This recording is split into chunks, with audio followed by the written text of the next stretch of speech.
I was just going home for a long weekend's visit, and that long weekend's visit turned into this last 2 weeks of my mom's life. A woman's inspiring story about the last 14 days of life with her mother. A lesson we can all learn from. When Lisa came back to her home in Metro Detroit a few years ago, she thought she would spend a long weekend with her mother, but that all changed. Yeah, it sure did. The trip turned into a 14-day goodbye as her mother was dying. But during those last few days, something happened so touching. She decided to write about it and share it with all of us. I thought burning my toast was going to be the worst thing that happened today. It wasn't just the fact that the toast was burnt, it was the last 2 pieces of bread in the package. Lisa Goich is doing something she never, ever imagined. Day 9, love and joy come to you. Sharing the book she wrote about the death of her mother Millie and what she learned during those last 14 days of life. When my mom was going through hospice, I was taking small bits of the day's activities and happenings, and I was putting posts on Facebook. Those posts then turned into a daily journal. Instead of just saying, she's not doing well today or today she's doing this, I started writing them into little stories. A journal that turned into this, a book titled 14 Days. Each chapter representing a day in the last 14 days of her life.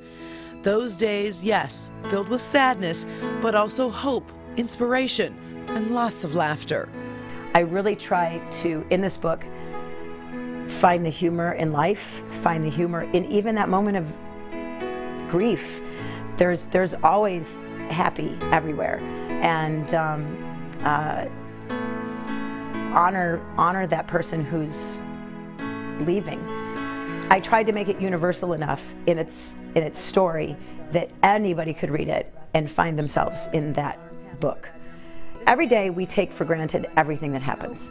You don't think about that day that your mom made you those eggs and they tasted so good. They always felt safer watching the evening news and certainly the Tonight Show. Lisa talks about it all, from the daily grind of taking care of her mother, hospice, and visitors stopping by.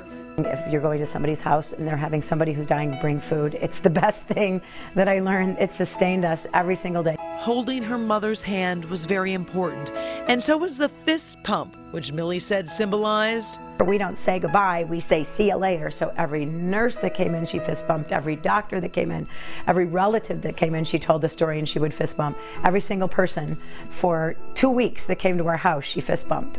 Fittingly, that fist pump is on the cover of Lisa's book. A daughter sharing her love of her mother through words.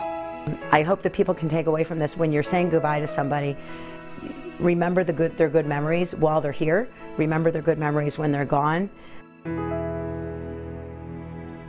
What a special story. Other advice, she said, call your mom, call your dad, visit your childhood home if your parents still live there, and truly treasure the little things. You just don't know when they'll be taken away, and you really do have to treasure the little things, like, hey, I remember when my mom used to make me eggs, and that was a special moment. It's about savoring life. Yeah. Every moment. And she was so candid and so sharing, and the humor is great because her stories, everyone could relate with how sometimes your mom might drive you crazy, but at the same time, man, you sure love her. And you'll miss those moments when they're gone. By the way, her book's available on Amazon, so if you want to check it out, it might be actually a nice gift for people. Could get here by Christmas if you act quickly, maybe.